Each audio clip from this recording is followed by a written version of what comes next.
o'sha vaqtdagi bir odamlar kayfiyatini, masalan, shu maktabga chiqqan vaqtlaringizda qanaqadir bir mustaqillik erishilgan bir kayfiyat qanaqa bo'lgan o'zi?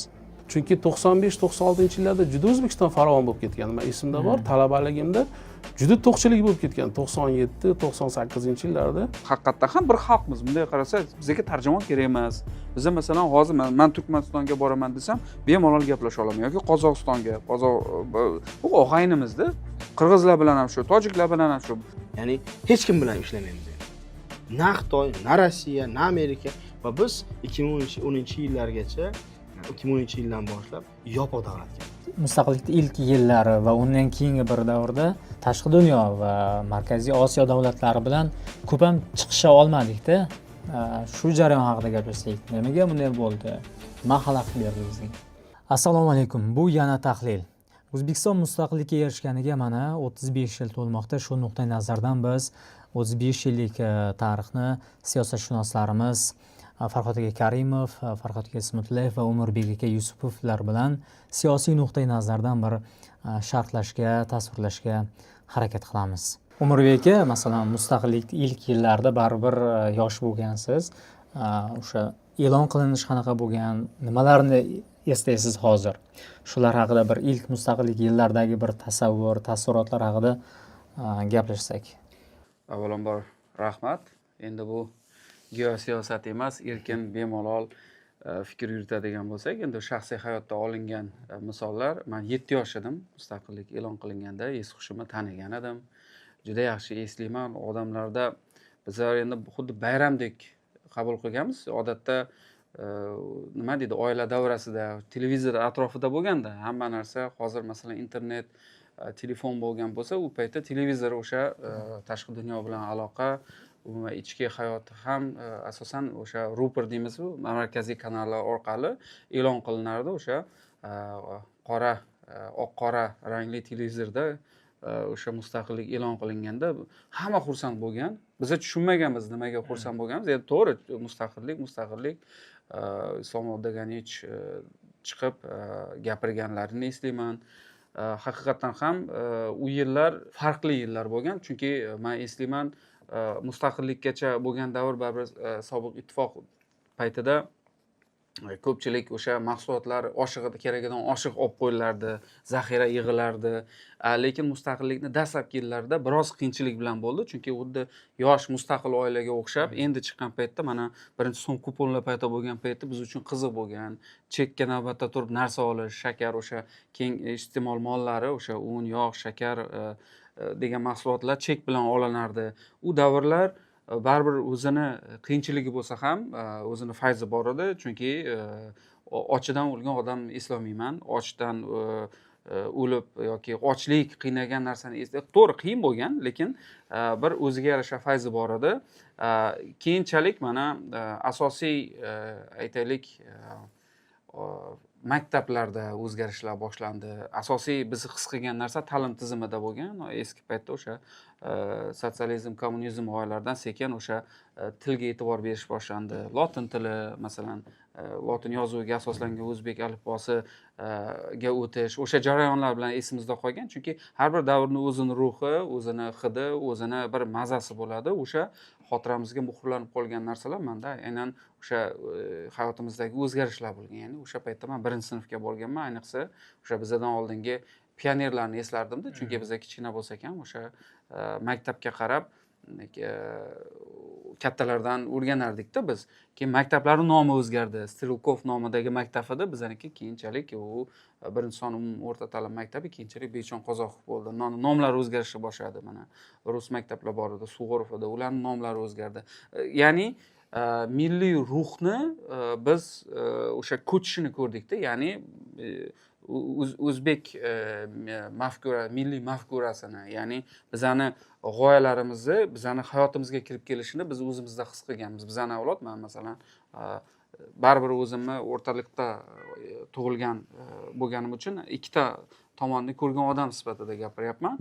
O'shaning uchun bizaga men hozir mana o'sha davrni o'ylab tahlil qila turib anglayman, qanchalik muhim bir og'ir davrni biza nisbatan endi bola bo'lganmiz, yengil o'tgan ekanmiz deymanda, chunki bu sinovlar davri bo'lgan, privatizatsiya degan narsalar bo'ldi, shaxsiy xususiy mulk degan narsa yo'q edi. Keyinchalik mana u narsani biz faqat o'sha nima deydi, balog'atga yetib, o'sha oliy ta'lim olib, mana shu narsalarning haqiqiy qiymatini mana shu yaqindagina tom ma'noda anglashni boshladik. Haqiqatan ham o'ta sinovli, o'ta og'ir davrlarda o'tganmiz, lekin baribir shunday bo'lsa ham o'sha davrlarning gashti bor edi. Mana mashina chiqqanini eslayman Asakada. Birinchi o'sha 95-yil kirib kelgan bo'lsa, keyin 96 mana Tiko, Damas, Nexia mashinalari bilan biz 12 yosh edik u paytda. Haqiqatan ham bir so'z bilan aytganda mustaqillik bizani hayotimizga bir boshqacha bir ruh bilan kirib kelgan. Bizani hayotimizni o'zi ham mani hayotimda ham katta o'zgarishlar yasagan va men davrlarning farqini his qilaman, lekin baribir alal oqibat bitta narsani tushunib yetdikki, mana xuddi bu ota-onangiz yonida bir umr katta bo'lib, oila qurib, uylanib, mustaqil hayotga chiqqanga o'xshar edi-da. Meni o'zimda ham shu narsani sezganman. Masalan, boshida baribir qiyin bo'ladi. Shuncha vaqt daromadni ota-onangiz berib kelgan bo'lsa yoki sizdan kattaroq o'sha qarindoshlaringiz yordam berib kelgan bo'lsa, endi aravani o'zingiz sudrashingiz kerak. Va qanchalik og'ir bo'lmasin, bu yoqimli-da. Mustaqil qaror qabul qilish, mustaqil bo'lish. Masalan, qanaqa rangga bo'yaysiz uyingizni devorni, qanaqa ovqat yemoqchisiz kechqurunga, o'zingiz qaror qabul qilishingiz bu juda muhim narsa. Aynan o'sha men mustaqillikni shunaqa degan bo'lardim. Agar u qanchalik qimmatga tushgan bo'lsa ham, u shunchalar o'zini oqlaydi. U shunga loyiq. O'shaning uchun men mingdan ming shukr deyman. O'sha mustaqillikni o'sha o'zimni anglagan paytimda kirib kelgan, o'sha baxtga men musharraf bo'lganman. Ongimni tanigan paytimda mustaqillik e'lon qilingan va bu tobora mana ko'ryapmizki, yurtimizni yuksalib borayotganiga qarab havas qilasizda baribir. Masalan, sifat jihatidan o'zgaryapti. Yildan yilga sifat jihatidan o'zgarib boryapmiz. Mana hozir mana bir pasda 35 yil o'tib ketdi. Men 42 yoshimdaman, lekin faxr bilan ayta olaman, mustaqillik bizga biz kutgan narsalarni bosqichma-bosqich berib kelmoqda. Umid qilamiz, bu yog'i undan-da yaxshi bo'ladi. Farhod aka, masalan, qanchalik istaysiz bilmayman-u, o'sha vaqtdagi bir odamlar kayfiyatini, masalan, shu maktabga chiqqan vaqtlaringizda qanaqadir bir mustaqillik erishilgan bir kayfiyat qanaqa bo'lgan o'zi? Endi mustaqillik ilk yillarida maktabga borganmiz, birinchi yillarida bola bo'lganmiz, to'g'risi. Bu jarayonlarni eslaymiz baribir, anglaymiz. Birinchi masala o'sha maktabga borganimizda darslik masalasi bo'lgan. Chunki mustaqil O'zbekistonning hali darsliklari butun hamma maktablarga yetib borgan emasdi. Sovet davrida chop etilgan kitob. Sekin-sekin o'zgartirdi. Va o'sha davrda o'qituvchilarni qahramonligi, o'qituvchilarni mahorati, o'sha maktab ta'limini umuman ta'lim saqlab qolishganda, chunki darsliksiz darslar o'tilardi boshida. Chunki eski darsliklar yo'q.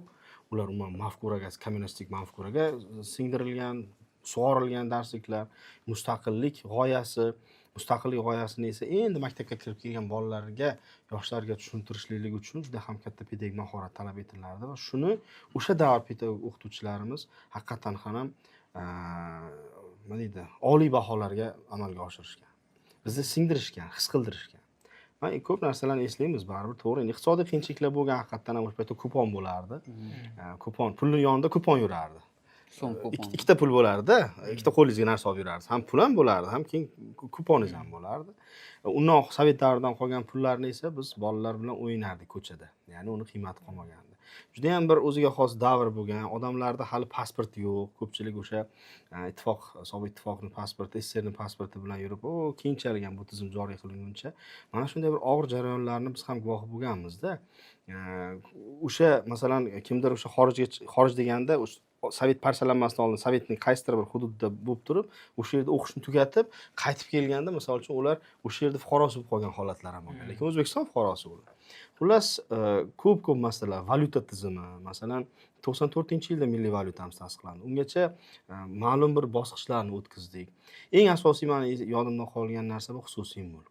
Endi odamlarning o'zini yeri, shu tomorqa tarqatib bergan esimda, shu kolxoz u paytda kolxoz bor edi hali, keyinchalik 90-yillarning o'rtalaridan keyin jamoat xo'jaligi, shirkat xo'jaligi bo'lib, keyin fermerlik hududlariga bo'lingan, qishloq joylarda shunaqa edi. Jamoat xo'jaligi, kolxoz va keyinchalik o'sha odamlarning o'ziga yer va xususiy mulk berish masalalari boshlangan, xususiylashtirish boshlangan. Hali ko'pchilik tadbirkorlik nimaligini bilmaydi. Aksionerlik jamiyatlari ochilgan, hatto qishloq joylarda ham bo'lgan bu. O'sha tuman joylarda ham odamlar aksionerlik jamiyatlarini ochishardi. Nima qilishini bilmaymiz, lekin SSRdan ajralib chiqqan odamlarga mahsulot yetmaydi. Masalan, oddiy tekstil mahsulotlar, oddiy bir kiyim ham yetmaganda, chunki asosan u SSRda Turli Ivanovadan boshlangan kelardi. Bu narsalar yopilib qolgandan keyin mahalliy darajada odamlar o'zi ishlab chiqarish, turli xil sexlar, turli boshqa narsalarni yo'lga qo'yishni boshlashgan. Vaholanki, lekin qonunchiligimiz unga nima qilmas edi. Chunki xususiy mulkchilik, xususiy tadbirkorlik degan narsa yo'q, u jinoyat bo'lgan. Birdan mustaqil bo'lgandan keyin qonunchiligimiz bunga talab olib kelguncha odamlar har xil narsalarni boshdan o'tkazganda, masalan, mahsulotlarning xilma-xilligi darajasi ham keyinchalik 95-96-yillardan keyin shakllandi. Mana shunday qadrli bo'lib shakllandi. Lekin bitta narsani tan olish kerakda, nima bo'lganda ham odamlarda endi maqsad shakllandi. Ya'ni tug'ilib berding bo'ldi emas.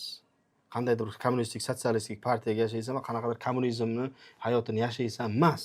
Endi odamlarda men o'zim nimadir qila olaman. Mening maqsadim bor va eng asosiysi o'z tilimda, o'zimni e'tiqodimda masalan yashay olaman va bu o'ziga xos bir baxt edi. Va buni o'zini anglagan insonlar tushungan. To'g'ri, davrlar almashinuv bo'lgan paytda o'sha avlodlar almashinuv ham bo'lar edi. Asosiy yoshdagi Sovet davrida o'tgan, o'sha paytlarda 60-70 ga kirib qolgan insonlar bilan bizning ota-onalarimiz endi 35-40 yoshdagi insonlar o'rtasida ham ma'lum bir g'oyaviy mafkuraviy farqlar bo'lardi. Lekin shu narsani 90-yillarda bosib o'tdik. Og'ir narsalar bo'ldi. Masalan, diniy erkinlik kirib keldi. Vijdon erkinlik kirib keldi. Insonlar ateistik tizimda yashab kelgan. Endi esa yana o'zini qadimiy milliy qadriyatlariga qaytdi, diniy qadriyatlariga qaytdi, erkinlik berildi va bu holatda qaysi biri to'g'ri, qaysi biri noto'g'ri degan muammolar bo'ldi. Masalan, diniy bilimlari, diniy qadriyatlarni unutib yuborganda xalq aksariyati. Endi ochilgandan keyin esa tashqarida bundan foydalanmoqchi bo'lganlar bo'ldi. Odamlar misol uchun har xil holatlarga tushib qoldi, harakatlar 90-yillarda juda bir vohmali bo'lardi bu narsada. Lekin mana shu narsalardan o'sha 90-yillarda o'tdi o'zbek xalqi, O'zbekiston xalqi va mana shu qadriyat va mana shu qadrliligi bilan mustaqillik yodimizda qoldi-da. Ana undan keyin esa 2000-yillardan keyin va 2000 ayniqsa 10-15-yillardan keyin rivojlanish davri boshlandi. Ungacha chegaralarimiz noma'lum edi. Masalan, qaysi hududga borasiz, bu hudud Tojikistonnikimi, O'zbekistonnikimi, Qirg'izistonnikimi bilib bo'lmas-edi-da. Masalan, oldin vodiyga Tojikiston orqali o'tilardi masalan. Keyinchalik bu masalalar bo'ldi. Ana shu og'ir narsalarni o'tkazdi mustaqillik davrida ilk O'zbekiston va mana shu narsalarni ko'rardik. Yana bir narsa, mana hozir erkin gaplashib o'tiribmiz. Men ko'p eslayman, shu 92-93-yillarda matbuot erkinligi juda ham bunaqa bo'lib ketdi.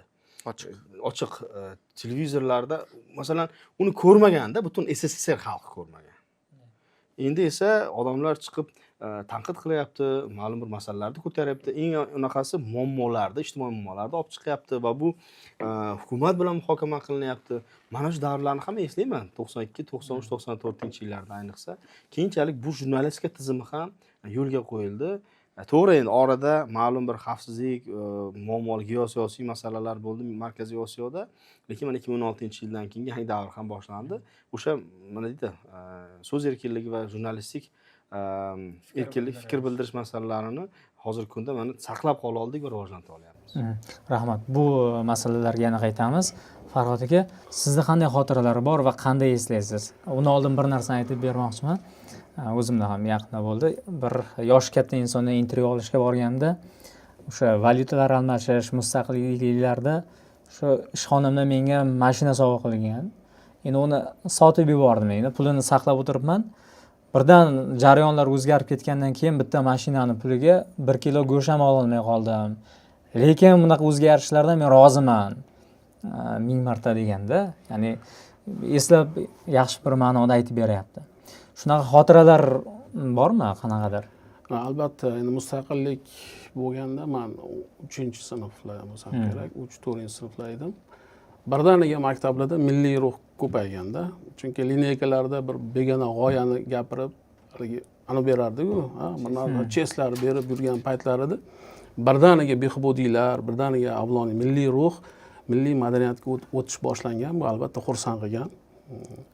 Ikkinchisi, men multfilmda sezaman-da, o'zi ertalab bir ko'rsatuv bo'ladi, orasida 3 minut multfilm bo'lardi, kutardik-ku. Shu ham rus tilida bo'lardi, begona tilda. Bu ham birdan o'zbekchalashdi. Bu ham juda onaga xush yoqqanda. Multfilmni o'zbekcha ko'rish men uchun o'sha paytda bir o'zigacha bo'lgan. Ya'ni 89-yil davlat tili bo'ldi, undan keyin mana milliy ruh bo'ldi. Mustaqillikka birinchi tildan boshlangan. Tildan 89 da mana kelyapmiz-da, 9 yoshlik paytlarim his qilib kelyapman. Keyin Ramazon aytishlar boshlandi bayram. Mahallada pul beradi. Bir boyvachcha bor edi mahallada, u kishi bor hozir ham, ismlarini aytmayman. Ramazon aytib bordik. 5 ta uydan o'tdik, 10-uyda bo'lsa kerak. U kishi puldor odamda. Borsak chiqdi-da, xursand bo'lib ketgan. 3 marta ayttirdi. 3 so'm berganda. U hushimizdan ketib qoladiganmiz-da, haligini o'sha hayajon hali ham kelyapti. Men aytmoqchi bo'lganim, odamlar buni maza qilib kutgan, qabul qilgan, milliy bayramlarni yaxshi ko'rgan, mana Ramazonni o'sha payt ungacha mumkin bo'lmagan-ku. Bolalar ko'chama-ko'cha yurib, kimdir choy olib chiqib berdi qo'shig'imiz uchun, kimdir non berdi o'sha paytda. Mana shunaqa milliy qadriyatlar sekin-sekin tiklanib o'zligimiz tiklandi. Chunki oldin bo'lmaganmi unaqa?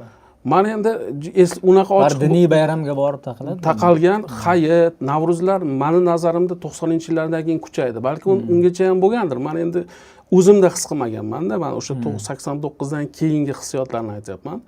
Endi bular yuqorida to'g'ri aytishdi, qiyinchilik bo'lgan. Talon esimda bor, magazinga keng iste'mol mollar uchun. Ani kelibdi, kir, sovun kelibdi. Bizga bittami ikkita beradi, 5 kishimiz olib kelgan o'g'lim degan vaziyati esimda bor, chiqqanman. Qo'l qo'yib bergan. Ya'ni bir necha yillar albatta qiyinchilik, iqtisodiy o'tish davrini boshdan o'tkazdi O'zbekiston. Birdan haligi 15 ta mustaqil davlat hammasi har yoqqa ketgandan keyin uzilishlar, toltirishlar bo'ldi. Ammo orada 92-93-yillarda haligi bozor munosabatlariga o'tish degan narsa boshlandi. Quloqqa ham qiyin tushgan o'sha paytda. Bozor nima ekan? Hamma narsa endi sotilib ketar ekanmi degan bir fikrlarga borgandik. Xususiylashtirish rosa og'ir qabul qilingan. Hamma narsani o'zini egasi bo'ladi deganda davlatga o'rganib qolgan odam quloqlariga biroz erish tuyulgan. Unda 93-94-yillarda menimcha o'zgarish tomon ketdi. Pul o'zgardi mana o'sha paytda. Milliy valyutamizning birinchisi so'm kuponga qadam qo'ydik 94-yilda. Shundan keyin menimcha o'zgarishlar bo'lib ijobiy tomon ketdik. Mana shular bilan eslayman. Men uchun mustaqillik an'uni qaytarganda, o'zlikni qaytargandek qabul qilaman va faxrlanaman. Endi baribir bu katta jarayon 35 yil. Siyosatshunoslar sifatida bir vaziyatni tahlil qilsak, baribir iqtisodiy, ijtimoiy qarorlar, baribir siyosiy qarorlar ortidan keladi. Shu tomondan bir tahlil qiladigan bo'lsak, yangi O'zbekiston, ya'ni mustaqillikka erishgan O'zbekiston nimalarni qilish kerak edi-yu, tashqi siyosat bilan hisoblash uchun, ya'ni sobiq ittifoqdan tarqalgan davlatlar har xil yo'nalish tutdi. Biz qanaqa yo'l tutishimiz kerak edi va nimalarga erishdik? Endi hozir agar ruxsat bersangizlar, bu yerda qiziq bir tendensiyani ko'rish mumkin. Intilishlar integratsiya jarayonlariga mintaqaviy oldin ham bo'lgan. Markaziy Osiyo umumiy uyimiz, Turkiston umumiy uyimiz, har xil tashabbuslar bo'lgan, lekin o'sha yuqorida mana Farog'at akalar aytganidek, hamma shok holatida bo'lgan. Ya'ni iqtisod, infrastruktura, o'sha ta'minot zanjiri uzilgan edi. Iqtisodlar parokanda bir ahvolda, to'g'ri zaxira bor, lekin uni ishlata olmaydi. Chunki ixtisoslashuv degan narsa bor edi. Har bir davlatni o'zini qaysidir bir sohaga, sanoatga, qishloq xo'jaligiga moslashgan edi. O'shaning uchun bir-birini o'rnini to'ldirishi, birlashishi kerak edi. O'shanda Markaziy Osiyo davlatlarida ham harakat bo'ldi, lekin baribir ular o'xshamadi. Masalan, shaxsiy ambitsiyalar kuchlilik qildi ba'zi joylarda, ba'zi joylarda raqobat kuchlilik qildi. Bu narsani cho'chish kerak emas. Men haqiqatan ham mana bizda so'z erkinligi, mana tarixni qaytadan bir yangi nafas bilan ko'rib chiqyapmiz. U paytdagi hozirgi masalan mintaqaviy integratsiyalar bilan hozirgi mintaqaviy integratsiyalarni tubdan farq qiladi-da. Hozir anglagan holda harakat qilyapmiz-da.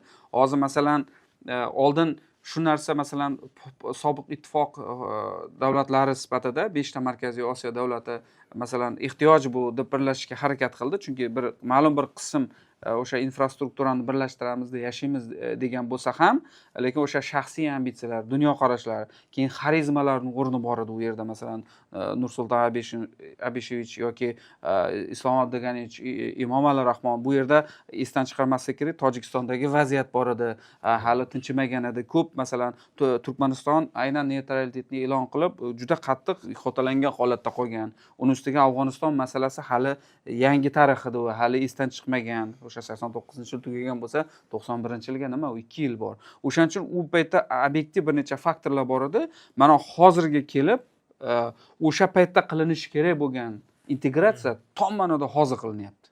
Mana qarang, shuncha yil o'tdi, lekin o'shanda ham mana Farhod aka to'g'ri aytdilar, 2016-yildan keyin Shavkat Miromonovich bu ochiq tashqi pragmatik siyosatni boshladikda, biz birinchi o'sha Markaziy Osiyodagi mavjud chegaradagi muammolarni hal qilganiga agar e'tibor bersangiz, xronologik tarzda, ya'ni tadrijiy rivojlanishiga e'tibor bersangiz, chegaralarni hal qilishdan birin boshlandida, demarkatsiya, delimitatsiya masalasida hal qilingandan keyin integratsiya jarayonlari kuchaydi.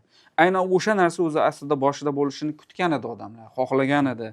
Lekin o'sha yuqorida aytgan bir nechta omillarga bog'liq ravishda bu narsa o'xshamay qoldi. Uni ustiga esdan chiqarmaslik kerak. Biz ojiz edik. Mustaqil chiqqan davlatlar Xitoy, Rossiya, Amerika Qo'shma Shtatlari yoki Yevropadagi g'arb davlatlariga agar solishtiradigan bo'lsangiz, ular oldida ancha himoyasiz edik. Ya'ni o'sha ba'zi o'sha Sorosga o'xshagan tashkilotlar yoki rangli inqiloblarni o'tkazaman desa ham, biz o'shalarga ta'sirchan edik. O'sha diniy nuqtai nazardan ham biz shu guruhlar ko'payib ketdi. Ana Hizbut Tahrir Ikromiylar dedi yoki Vahobiylar dedi. Haqiqatda ham odamga erkinlik bergan paytida, odam hali oq qorani ajratishga tajribasi yetmagan paytida har xil oqimlar yoki harakatlar kuchayadi. Har kim o'zini manfaatini ilgari surishga harakat qiladi. O'sha paytida haqiqatan bizning immun sistemamiz, davlatning immun sistemasi hali u qadar kuchli emas edi. Mana endi hozir o'sha nima deydi, agar lokomotivni, poyezdni o'sha relsga qo'ydik deb hisoblaydigan bo'lsak, mana endi bu yog'iga o'sha oldingi davrlardagi yo'l qo'yilgan xatolar deymizmi yoki qo'ldan chiqarib yuborilgan imkoniyatlar deymizmi, o'shalarni to'g'ri xulosa chiqarib biza strategiyani qabul qilishimiz kerak. Hozirgi kurs bu, masalan, sizga so'z erkinligi, vijdon erkinligi berilgandan o'sha tizimga paxta qo'yish uchun aytilayotgan gap emas. Bu real. Hozir mana shu narsani ayni vaqtda siz bilan o'tirib gaplashayotgan ekanmiz. Bizga berilgan imkoniyat va buni to'g'ri ekanligini vaqtni o'zi isbotlayapti. Mana o'shaning uchun men hozir yana bitta qiziq holat, baribir yana hozir uchrashuv boshlanishidan oldin ham mana ekspertlar bilan gaplashdik. Janubiy Kavkaz davlatlaridagi o'sha to'lqin deylik, mana Boltiq bo'yi davlatlari birinchi integratsiyani, g'arbga integratsiyadan boshlashgani bilan endi uni g'arb parast deydi, kimdir Kreml parast deb guruhlarga ajratishadi. Lekin bu obyektiv reallik. O'sha nima deydi, davlatlar o'zi tashqi ichki suverenitetini o'zi belgilaydi. Qayerda bo'lishini, qanday, qaysi yo'ldan ketishini o'zi belgilaydi. Agar haqiqatan u mustaqil bo'ladigan bo'lsa. Keyinchalik bu Sharqiy Yevropaga ko'chdi, mana ko'ryapmiz, Janubiy Kavkazga ko'chdi. Mana Markaziy Osiyoda ham bu jarayonlar boshlangan. Eng muhim bir jihatni aytmoqchiman. Men o'zim uchun kashf qilingan jihat bu. Masalan, hozirgi tahlilchilar shuni ko'rsatyaptiki, Ozarbayjon masalan O'zbekistonga ikkalasini bitta joyga qo'yganda o'xshash jihatlari ko'p. Ya'ni biz o'rta, mana middle power dedi inglizchada, o'rta kuchlarga yaqin parametrlarga egamiz. Biz ba'zida mana ertaroq o'sha bayroqni Ozarbayjon ko'targandek bo'lyapti. Uni Xavfsizlik kengashini doimiy emas, 20 talik a'zolarning ichiga kirgan, ko'p tashabbuslarni o'ziga olgan, mana kuch markazlari bilan tengma-teng gaplashayotgan davlat sifatida o'zini nima deydi, pozitsiyasini ko'rsatyapti. Hozirga kelib, aynan o'sha ruh Markaziy Osiyoga ham ko'chyapti. Mana Qozog'istonda ham, O'zbekistonda ham, qo'yingki, mana Qirg'izistonda ham ba'zi masalalarda Qirg'iziston hammadan oldin desam ham bo'lar. Demokratik prinsiplar bo'yicha, professional parlamentlar bo'yicha bular ancha oldindan boshlagan Qirg'izistonda. Buni qaysidir ma'noda faxr bilan ham aytsa bo'ladi. Ya'ni Markaziy Osiyo doim uyg'oq bo'lgan. Faqat uni kuchlari, imkoniyatlari cheklangan bo'lgan. Mana tom ma'noda hozir bunaqa imkoniyatlar berilayotgan ekan va men o'ylayman, endi kurs to'g'ri olindi. Va endi ana bitta yaxshi gap paydo bo'ldi hozir kundalik hayotimizda, ortga qaytmas islohotlar, yangi o'zgarishlar bo'lyapti. Endi haqiqatan ortga qaytish kerak emas. Chunki biza mana mustaqillik haqida gapiryapmiz, 35 yillik haqida gapiryapmiz, lekin 35 yil 100% o'sha mutlaqo erkin edik deb aytolmaysiz ba'zi yillarni, ba'zida bosim ostida bo'lasiz. Mana endi biza hozir mana haqiqiy tashqi siyosatda mana shu ochiqlikni ko'rsatdik. Mana rezolyutsiyalar ham, Birlashgan Millatlar Tashkiloti, xalqaro tashkilotlarda ham O'zbekiston haqiqatdan ham mutlaqo boshqa o'rinni egallayapti hozir. Bu mana gapim emas, bu xohlagan g'arb ekspertlarini oling, postsovet mintaqasidagi ekspertlarni oling, yonimizdagi ekspertlarni oling, O'zbekistondan tashqaridagi O'zbekiston oldingi O'zbekiston emas. Yangi O'zbekiston degan g'oya ham o'zi shundan chiqqan. O'zi yangi O'zbekiston g'oyasini o'zi ham sifat jihatdan o'zgarish maqsad qilingan edi. Mana biz o'sha narsaga erishdikmi? Demak, o'sha kimdir skeptiklar baribir bo'ladi hamisha, tanqidiy ruhdagilar. O'sha renessans masalasida ham jiddiy qadam tashlalyapti. U renessans bir kunda bo'ladigan narsa emas o'zi aslida, yillar talab etiladi. Lekin mana shu hozirgi jarayonlarni keyingi bosqichi o'sha renessansga katta qadam bo'ladi. Farhod aka, mustaqillikning ilk yillari va undan keyingi bir davrda tashqi dunyo va Markaziy Osiyo davlatlari bilan ko'p ham chiqisha olmadik-da. Shu jarayon haqida gaplashsak, nimaga bunday bo'ldi? Nima xalaqit berdi bizga? Endi buni ko'pchilik mana yosh kattalar bilishadi. Sovet davrida mana shu Markaziy Osiyo davlatlari o'rtasida Moskva tomonidan bir raqobat, subyektiv raqobat harakati joriy qilingan edi-da. Ya'ni Moskvaga ko'proq kim ma'qul bo'ladi? Masalan, Markaziy Osiyoga, u paytda O'rta Osiyo deyilgan. O'rta Osiyoga Moskvadan qanaqadir bir katta lavozimli mehmon kelsa, buni ham kurash bo'lgan.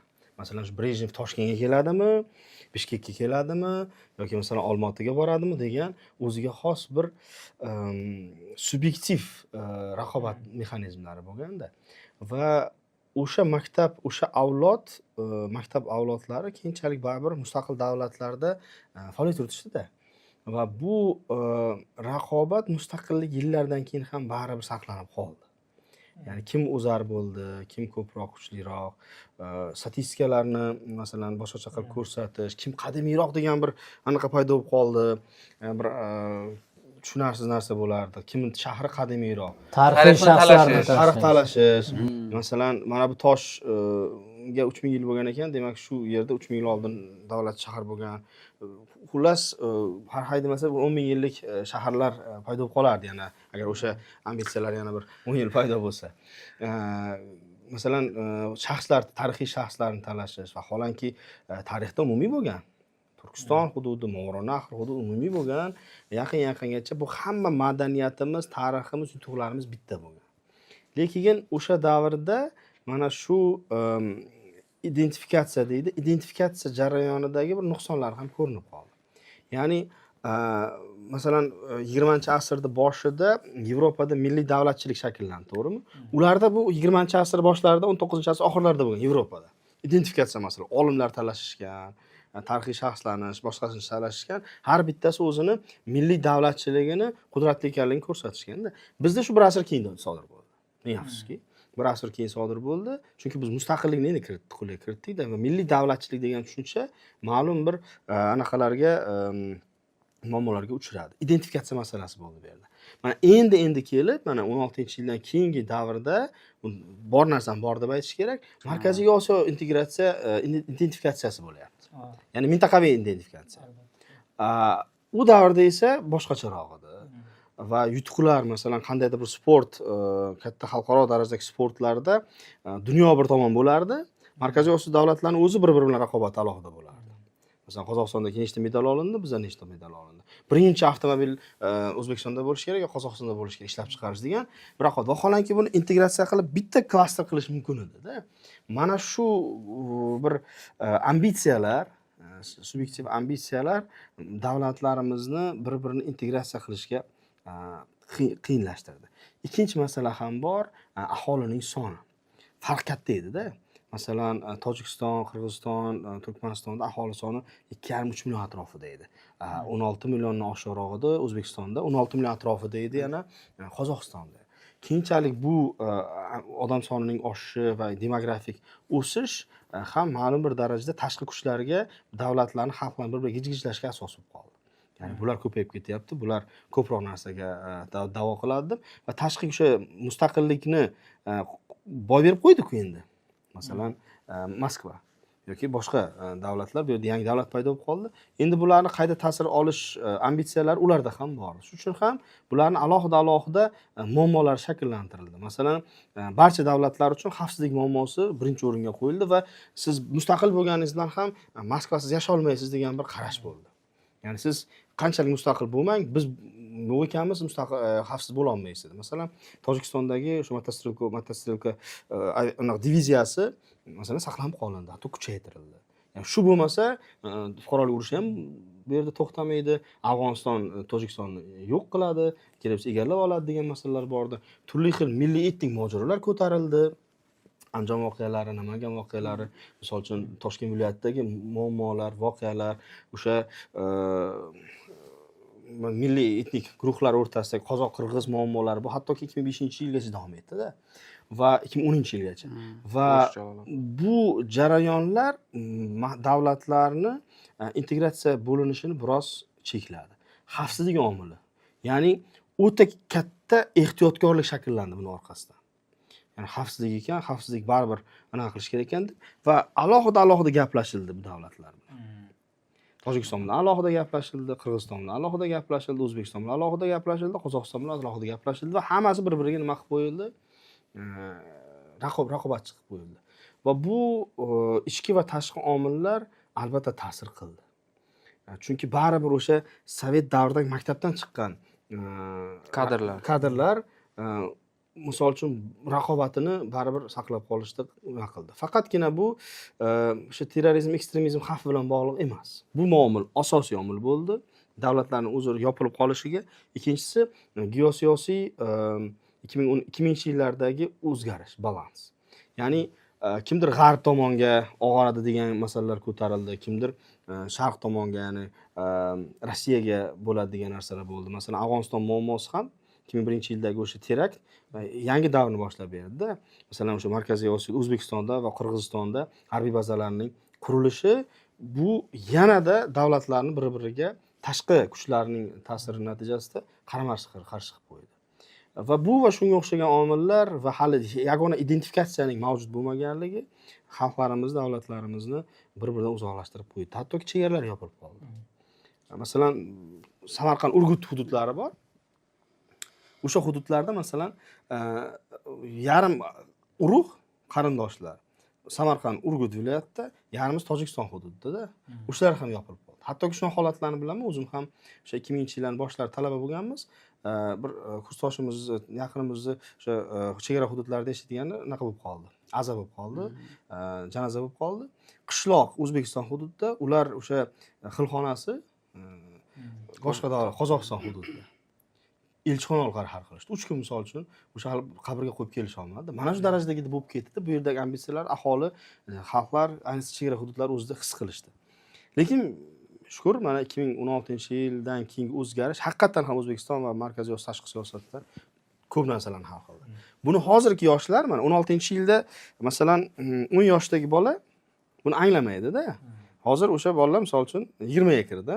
Ular buni anglash uchun his qilish kerak edi. Biz o'sha narsalarni ko'rdik. Masalan, biz avlod buni shunaqa bo'lish kerak ekan deb tushunganmiz-da. Mana endi tushunyapmiz. Bu paytdagi vaziyat qiyin edi. Misol uchun hozir uni tushuna olmaysiz, unaqa bo'lishini tushunmasingiz. Shunaqa bo'lgan o'sha paytda, shunaqa edi. Mana eslaymiz, Parijdagi Olimpiadada ham, mana yaqinda bo'lgan Qo'shma Shtatlardagi Jahon chempionatidagi o'yinlarda Markaziy Osiyo davlatlari, plus Turkiya, Ozarbayjon qanchalik bitta bo'lib biz qo'llagan. Bu cho'qqiga pikka chiqdi-da, bunday olganda. Shu Markaziy Osiyo davlatlari birimiz deb. Zo'r, Farhod aka. Shunga qo'shimcha qilib aytmoqchiman-da, 90-yil o'rtalarida abadiy do'stlik haqida ham gaplar boshlangan edi. Qirg'iziston, O'zbekiston, Qozog'iston.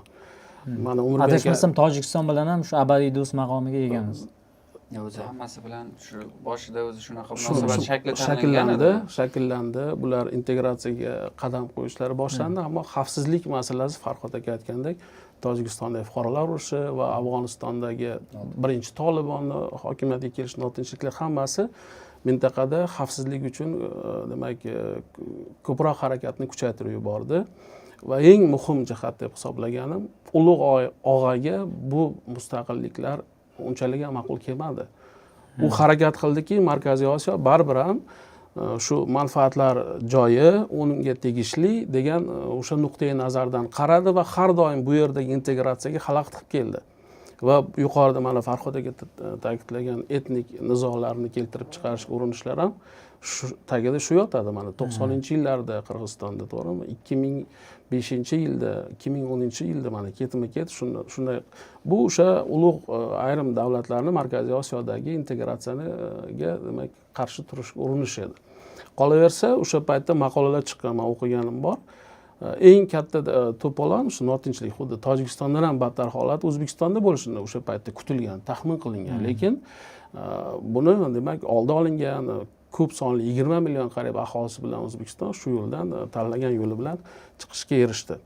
Va yana bir muhim jihat meni esimda bor, o'sha ulug' og'a davlatlarning rahbarlari bizda o'sha Tojikiston O'zbekiston o'rtasida harbiy nizo degan taxminlar ham chiqib ketdi-da. Istiqbolda shu kutilyapti, mana suv omborlarini quryapti, Qirg'iziston qambarotani quryapti, Rog'un quryapti, oxir oqibat shunga boradi degan mishmishlar chiqib, bu aslida o'sha bir ko'rolmaslarni xalqlarga bir o'sha manipulyatsiya qilish uchun chiqargan maqolalari bo'lgan, balki shu paytda o'sha yo'naltirish maqsadida bo'lgan. Bular hammasi ko'ra olmaslik, Markaziy Osiyoni o'sha, chunki 95-96-yillarda juda O'zbekiston farovon bo'lib ketgan. Men esimda bor, talabaligimda juda to'qchilik bo'lib ketgan. 97-98-yillarda Toshkentda juda barqarorlashib, Markaziy Osiyoda yetakchi bo'lib qoldi даже O'zbekiston 99-98-yillarda hatto Qozog'istondan ham ko'ra O'zbekistonda rivojlanish yaxshi ketdi.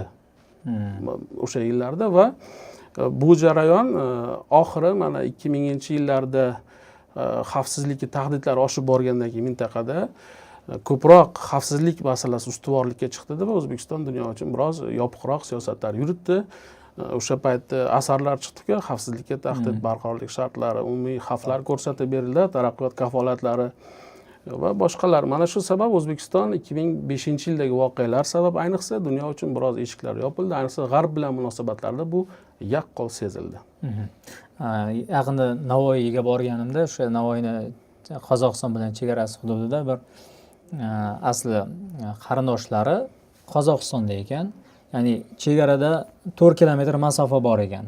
Lekin yillab biz qarindoshlarimiz bilan ko'risha olmadik, to'y ma'rakalarga bora olmadik, lekin 4 kilometr nariyog'i Qozog'iston deb aytib berdi. Keyin mana hozir bordi keldilar, qayta tiklandi deb aytib beryapti-da. Turkmaniston bilan ham shunaqa ko'rsatishdi-ku, mana 20 yillab yaxshi ko'risha olmagan nimalar o'sha hozir o'zim xorazmlik bo'lganim uchun bilaman. Shovotda o'zida nimasi o'sha zona tashkil qilingan. U yerda qarindoshlar ko'rishganini alohida bir efir qilib olishdi. Adashmasam ko'p jurnalistlar ko'rsatdi uni, betaraf jurnalistlar, o'sha mahalliy kelib chiqishi o'sha joylik bo'lgan jurnalistlar ham uni o'zlarini o'sha Instagram ijtimoiy tarmoqdagi sahifalarida ko'rsatishdi. Bu katta voqea aslini olganda. O'sha Qirg'iziston bilan ham, Tojikiston bilan ham oldin chegaralar minalangan bo'lgan. Tojikiston o'sha har xil uy hayvonlarni o'tkazib ko'rib, o'sha minalarni tekshirilgan yerdan o'sha portlab ketmasligi uchun shunaqa qilingan ekan. Uni odamlar, o'sha joyda yashagan odamlar uni o'zlari juda yaxshi bilishadi.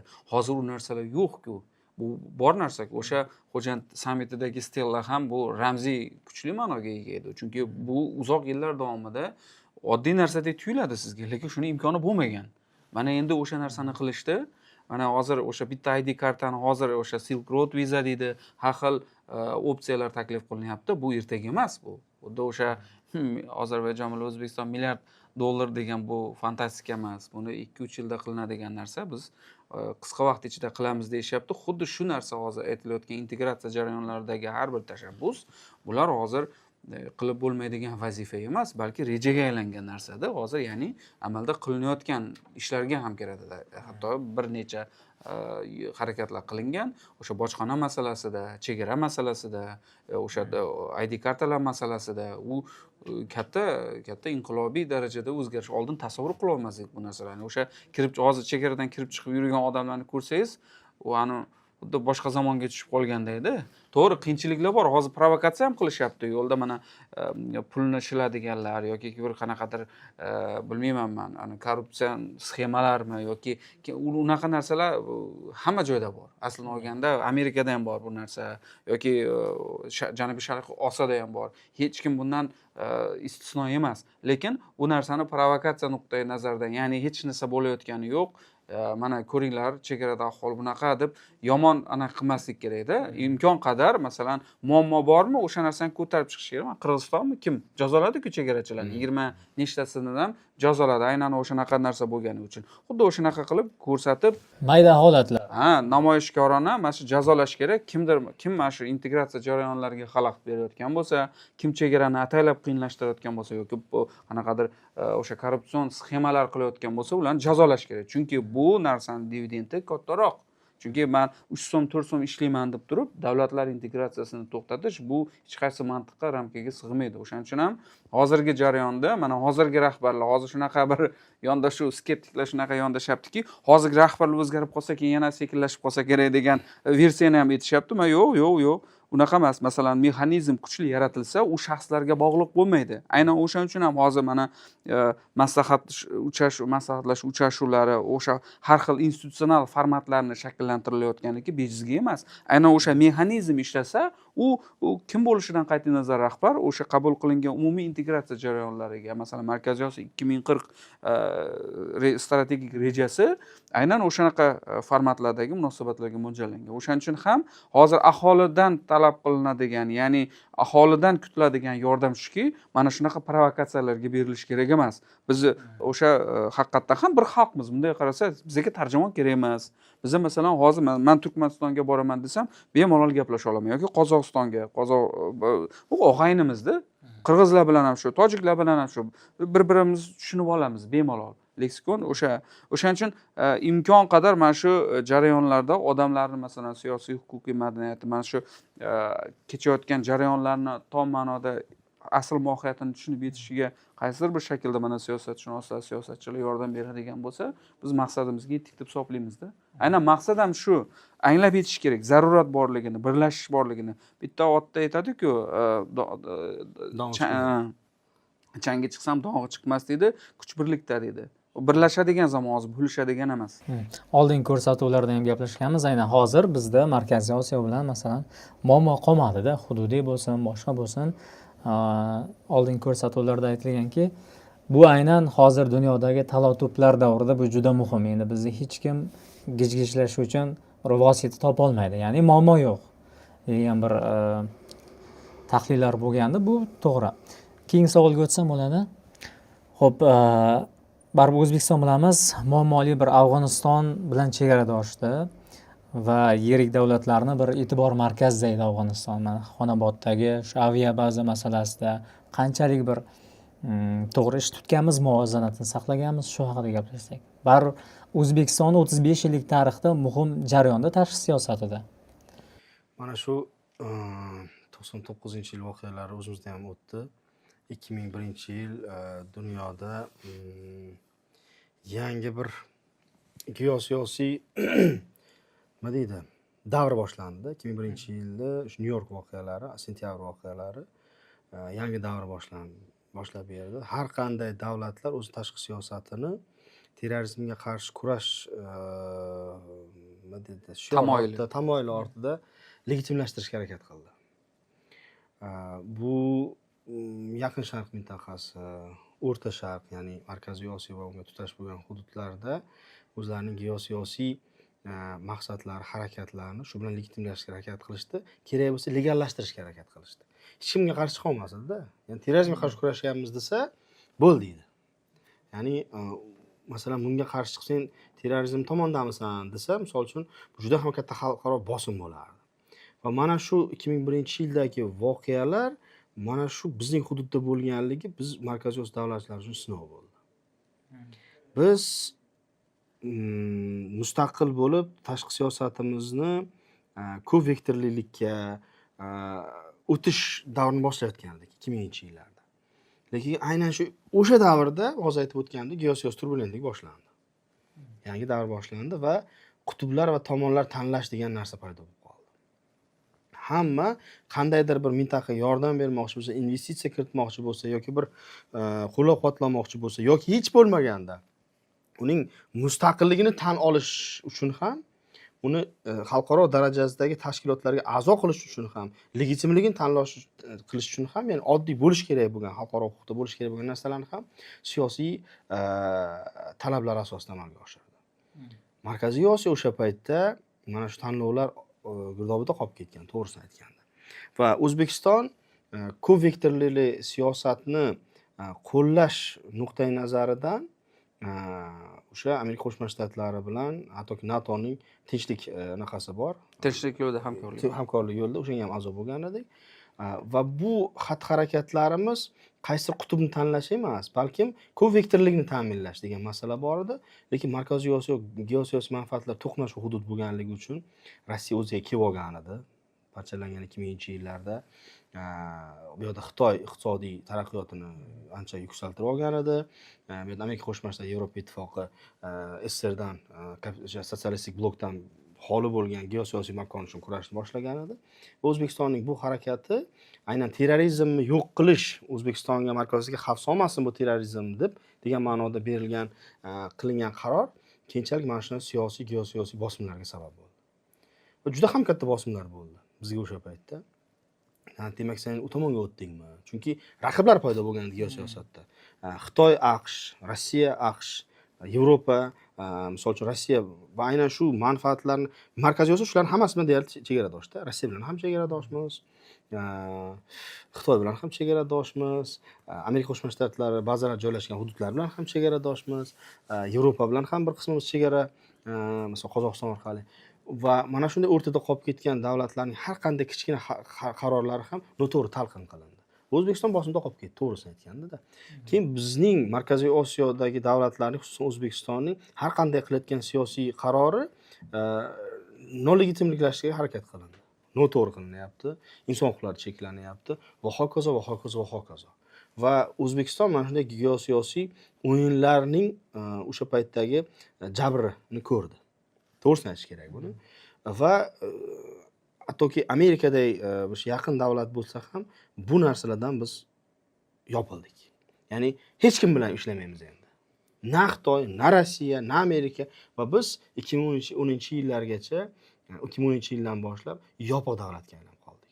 Bu o'sha Anjom voqealari bilan bog'liq, bu keyinchalik o'z Jalolobod voqealari bilan bog'liq, O'zbekistonning turli xil qora ro'yxatdagi indekslarga kirib qolganligi bilan bog'liq, inson huquqlari bilan bog'liq boshqa hamma narsaga kiritishdi-da, xullas Markaziy Osiyo davlatlar, xususan O'zbekistonni va bu ehtiyotkorlikni haddan ziyod oshishiga sabab bo'ldi.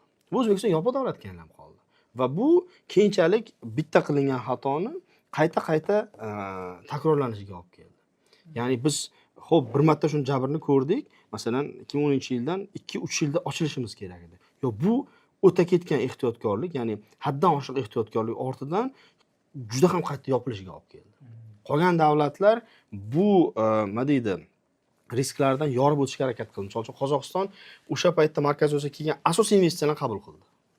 Vaholanki O'zbekistonda ham bo'lishi mumkin shu investitsiya. Men istayman o'sha MBUni oldidagi o'sha Interkontinentalda katta forum bo'lganda, Osiyo taraqqiyot banki va boshqa taraqqiyot banklar kelgandi 2012-yilda. Xalqaro biznes markazi. Pul beraman degan paytda asosiy anaqani, misol uchun Qozog'iston qabul qilib olgandi. Biz na puldan, na investitsiyadan, na hamkorlikdan, hammasidan voz kechdik. Bizdan tinch qo'yinglar, biz o'zimiz bo'lamiz. Hammadan xafa bo'lib qoldik. Shubha bilan ham qarash boshladi. Shubha bilan qaraldi. Hammani chet elda o'qib kelgan ham shubha bilan, sen borib kelding, 3 kun bo'ldingmi? Ha, demak, sen ham o'shalarda ta'sirga tushgansan. Umuman dunyodan o'sha paranoya. Ha, haddan tashqari yopilib qoldik. Bu zarurat bo'lgan 2010-yilda. Chunki biz geosiyosiy o'yinlarda o'sha paytda qurbon desam qo'pol bo'lib ketar, jabrdiyasi bo'ldik. Lekin bu jabrdiylik ortidan ehtiyotkorlik barobariga oshib ketdi va O'zbekiston yopiq davlat bo'lib qoldi. Ana shuning uchun ham o'sha qabul qilingan qarorlarni ko'p yillar davomida O'zbekiston naqasini ko'rdi baribir. Salbiy tomoni. Xavfsizlik nuqtai nazaridan lekin o'ta ehtiyotkorlik ham dunyodan uzib qolishimiz sababi. Bu ichki iqtisodiy, ijtimoiy vaziyatga ham Chunki aholi oshib kelyapti. O'sha paytda 30 milliondan oshib qolgan edik, 30 million atrofida edik. 30 million aholini bitta yopiq makonda yopib bo'lmaydi-da. U 1,5-2 millionlik aholi emas. O'zini o'zi kunini ko'radigan. U dunyo bilan bog'liq.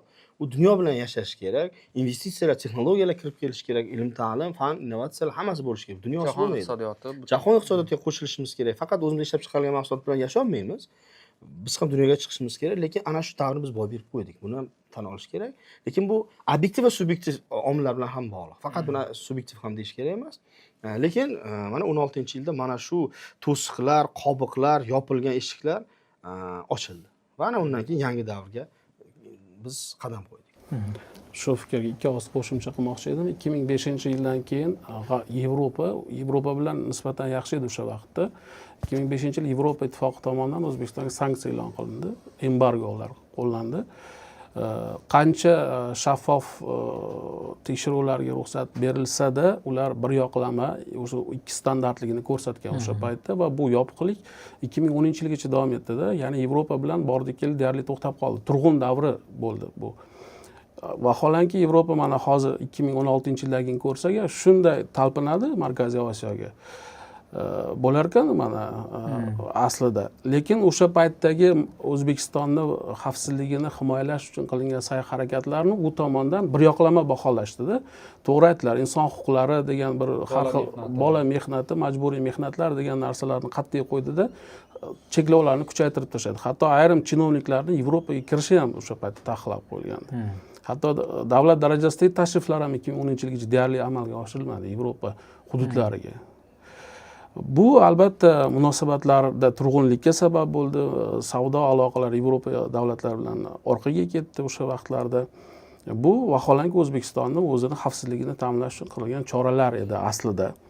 Ammo 2016-yildan keyin tubdan o'zgardi. Mana men esimda bor 2018-yildan Yevropa ittifoqini bilasiz, sheriklik va hamkorlik dasturi bor, 96-yilda amal qiladi.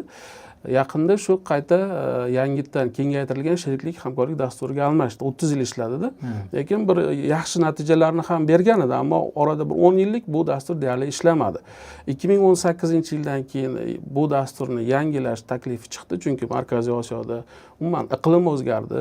Bu yerda pragmatizm boshlandi, dunyoga Markaziy Osiyo ochildi. Ayniqsa O'zbekistonning siyosiy irodasi sabab dunyoga mutlaq ochilib ketdi O'zbekiston. Shundan keyin Yevropa ittifoqi bizga tugal to'liq hamkor sifatida astoydil kela boshladi. 2019-yilda Yevropa kengashining raisi keldi, mana Tusk edi o'sha vaqtda, Donald Tusk.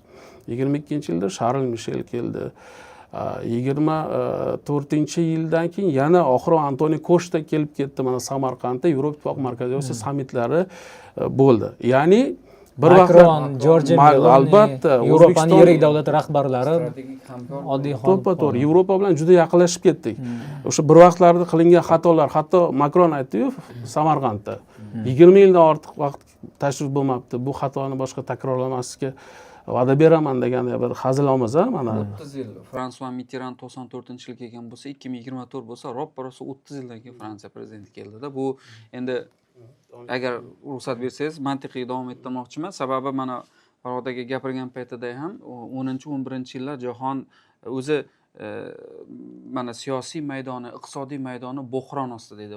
2008-yildagi jahon moliyaviy inqirozida bizanikilar rosa maqtanishgan. Sababi biza jahon iqtisodiyotiga integratsiya qilmaganmiz, jahon savdo tashkilotida emas edik. Masalan, bu bizani bo'hronni to'lqini baribir tekkan bo'lsa ham boshqa davlatlarnikidek yulib olib ketmadi. Endi buni o'sha 98-yilmidi Qirg'iziston jahon savdo tashkilotiga qo'shilgan, Markaziy Osiyoda birinchi bo'lib qo'shilib olgan. Keyinchalik masalan undan dividendli olmadi. Mana bizlar qo'shilmaganimiz yoki bu narsaga integratsiya qilmaganimiz qaysidir ma'noda talofatlar ko'lamini kamroq bo'lishiga olib keldi deb aytishardi, lekin aslini olganda bular allaqachon qilinishi kerak bo'lgan narsalar edi. Men Shavkat Miromonovich gapini eslayman, o'sha 27 yil bas yetar endi uxladik. O'zi qilinishi kerak bo'lgan ishlar rosa ko'p edi, faqat biz unga majbur bo'ldik, o'zimiz o'sha xohlamagan narsalar bilan shug'ullanishga. Demak, bu yerda ma'no yotibdi. 10-11-yillar ham rangli inqiloblar payti edi, esinglar, mana o'sha Ukrainada deysizmi, Kavkaz deysizmi, Qirg'iziston deysizmi, arab dunyosidagi arab bahori edi. Haqiqatan ham bizlar shunaqangi bizada ham bo'ldi, mana to'g'ri aytdingiz, o'sha Jalolobod voqealari, ya'ni o'sha milliy etnik asosda bu narsalarni yondirishga harakat qilishdi, lekin vaqtida o'sha narsa preventiv oldi olindi. Ba'zilar buni xato deydi, boshqa deydi, lekin aslini olganda o'sha paytda bu narsa kattalashib ketmagani eng katta yutuq bo'lgan va o'sha jarayonda biz qattiq izolyatsiyaga berildikda. Haqiqatda ham O'zbekiston juda qattiq izolyatsiya holatida qoldi. Masalan, to bu jarayonni qanchalik buni takror aytavermaylik, yopiq edik baribir. Ochiq, pragmatik, proaktiv tashqi siyosat degan tushuncha hali mana yaqindagina qo'rqmasdan biz bu narsani gapirishni boshladik, chunki haqiqatan ham muammolar hal qilindi. Real natija qo'limizda bor bo'lgandan keyingina gapirishni boshladik. Ungacha biz haqiqatan ham izolyatsiyada edik. Hatto kelib turib mana Shavkat Miromonovich ham o'sha g'arbdan bizga taklif bo'lyapti, biz tomon bo'ling, yoki bu yoqdan taklif bo'lyapti, biz tomon, biz hech tomon bo'lmaymiz, biz o'zimizning manfaatimiz bor. Hattoki sizlar xalqim tomonidan. Farqi yo'q. Bu yerda o'sha suverenitet haqida gap ketar ekan, men degan gapni gapira olmasa davlat, demak u tom ma'noda mustaqilligi bo'lmaydi. O'shaning uchun ham hozir mana men o'sha izolyatsiya degan so'zni ishlatgan bo'lardim. Juda qattiq izolyatsiyada qolgandik va endi hozir mana bosqichma-bosqich tan olyapmiz-da. Tan olish bu katta mardlik hisoblanadi. Chunki biz tan oldik, mana shu joyda xato qilganmiz, mana shu joyda mana bunaqa qilishimiz kerak edi, mana endi bunaqa qilishimiz kerak. O'sha narsa aniqlangandan keyin, kartalar o'rtaga tashalgandan keyin, ochilgandan keyin davlatlar o'sha aybini hamma tomon mana ko'rpani o'ziga tortmasin, tarixni tortish kerak emas, mafkurani tortish kerak emas, integratsiyani tortish kerak emas, o'ziga tortish kerak emas, maniki deb. O'sha narsani o'rtaga tashab, bizniki degan gapni aytishni o'rganishsa, ana o'shanda biza haqiqatan ham mintaqaviy integratsiya haqiqatan ham juda kuchayadi. Eng qizig'i mana ko'ryapmiz, mana Ozarbayjon ham bizning maslahatlashuv uchrashuvlariga to'laqonli a'zo bo'lib kirishini o'zi, hatto o'sha Janubiy Kavkaz, mana bu o'rta koridor transport logistika tizimini istiqboli nuqtai nazaridan faqat qarash kerak emas bunga. O'sha Turkiy davlatlar ittifoqi yoki kattaroq global geosiyosiy masshtabda olib qarasangiz, yaxshigina jiddiy hudud shakllanadi. Aynan faqat Markaziy Osiyo integratsiyasi haqida emas, bu yerda kattaroq narsaga erishish haqida gap ketyapti-da. O'shaning uchun ham o'sha nima deymiz, uyg'oq, kuchli salohiyatga ega bo'lgan davlatlar sergak tortib turishibdi, hozir hamkorlik taklif qilishyapti va mana shu tanlangan kursdan endi og'ishmasdan davom ettirish kerak degan fikrdaman. Haqiqatan ham bizlar uchun sinovlar tugadimi emas, endi boshlanadi. Meni fikrim shunaqaki, mana haqiqiy sinovlar endi boshlanadi. Chunki bizlar o'sha yuqorida gapirganimizdek qanchalik ko'p yuqori mavqeiniga loyiqmiz deydigan bo'lsak, shuncha katta mas'uliyat bizga yuklanadi. Aholi ham mana biz rivojlangan 50 ta o'sha demokratik, iqtisodiy jihatdan rivojlangan davlatlar safiga qo'shilish degan gap quruq gap emas, bu juda jiddiy gap bu. Har bir aholi o'zini o'sha siyosiy saylov madaniyatini bilishi kerak, siyosiy huquqiy madaniyati bo'lishi kerak. Bu narsa bir kunda quriladigan narsalar emas. Aynan masalan Xalq so'zi, Kun.uz yoki boshqa mana fikrat platformalarini jonli mana shu hayotimizga kirib o'sha jarayonda qatnashayotgan ekan, odam xursand bo'ladi faqat. Mana o'shaning uchun ham nima deydi, hech ikkilanmasdan mana shu tashabbuslarni, matbuot erkinligini, so'z erkinligini, ayniqsa aholini mana siyosiy madaniyati, bilim ortib boryapti. Bu narsani 200% qo'llab-quvvatlayman va alohida rahmat degan bo'lar sizlarga o'xshagan platformalarga. Shu ochilish nuqtai nazaridan gapiradigan bo'lsak, oldin bilamizki 40 millionlik aholiga ega bo'lgan davlatmizda va bu juda katta degani, endi dunyo bo'ylab yoyilish borasi, masalan Yevropadagi hamyurtlarimiz aytadiki, o'zbeklar qancha ko'p kelsa biz xursand bo'lamiz, diaspora bir atmosferani yaratish uchun. Masalan, Norvegiya, Yevropaning yirik davlatlari, Germaniyada hozir o'zbek shifokorlariga, doktorlariga talab ko'p ekan. Ya'ni shunaqa bir qatlama shakllanibdi. Oldin faqat qorash emas, shunaqa quruvchilarni va qorashda ishlaydiganlarni faqat o'zbeklar deya tushunilganda. Hozir nima deydi, bir kasbi bor, ilmi bor, bir odamlarga yordam bera oladigan bir ma'noda o'zbeklarga ehtiyoj bor. Ya'ni dunyo bo'ylab yoyilish bu tezlashyapti degan bir jarayon ham ketyapti. Shu tomondan gaplashsak, vatandoshlar haqida mani o'zim tashqi ishlar vazirligida ishlaganimda, mana 4 yil Parijda elchixonamizda ishlaganman. Fransiyadagi vatandoshlarimiz haqida gapiradigan bo'lsak, ular qora ishda emas, ko'pchiligi sug'urta, bank sohasida, xizmat ko'rsatish sohasida, turizm sohasida, haqiqatan ham qora ishlardan emas, ko'proq o'sha intellektual salohiyat talab qiladigan yoki o'sha hisob kitob talab qiladigan kasb egalari yoki o'sha informatsion texnologiyalar sohasida ko'pchiligi edi va ro'yxatda turadi. Endi albatta u yerda juda katta diasporamiz bor deb aytolmayman. Ba'zi manbalarda mana konsullik ro'yxati bor. O'sha konsullik hisobida turadiganlar soni masalan bir necha yuz bo'ladigan bo'lsa, masalan 1000 ta deng, 2000 ta deng. Fransiyada u qadar katta emas edi. Men endi 2015-2019-yillar oralig'ida ishlaganman. Germaniyada sal ko'proq edi. Skandinaviya davlatlarida so'nggi yillarda ko'paydi. Mana Shvetsiyada elchixonamiz ham bekorga ochilgani yo'q. Haqiqatan ham munosabatlar yuqori darajaga ko'tarilgan. Vatandoshlarimiz butun dunyo bo'yicha eng ko'p tarqalganlari endi hech kimga sir emas. O'sha postsovet davlatlarida ko'p, baribir. Keyin Janubiy Koreya, Turkiyada vatandoshlarimiz ko'p va Amerika Qo'shma Shtatlarida. Haqiqatan ham diaspora haqida gapirilganda O'zbekistonning salohiyati yaxshi arealda tarqalganmiz va bizga yordam beradigan yana o'sha muhim jihatlardan biri til. Ya'ni biz boshqa yaqin bir-birimizga qardosh bo'lgan xalqlar bilan, o'sha turkiy tilli xalqlar bilan juda tez chiqishib keta olamiz, yaqinlasha olamiz. O'sha jihatdan ham bizga yordam beradi. Bu eng qizig'i, o'sha Fransiyada vatandoshlar bilan ishlaydigan vazir bor. Bir butun vazir o'sha xorijdagi fransuzlar yoki o'sha fransuz tilida gaplashuvchilar, frankofoniya bo'yicha ham, ya'ni fransuz tilida gaplashuvchilarni o'zini o'sha vazir bor, tasavvur qiling.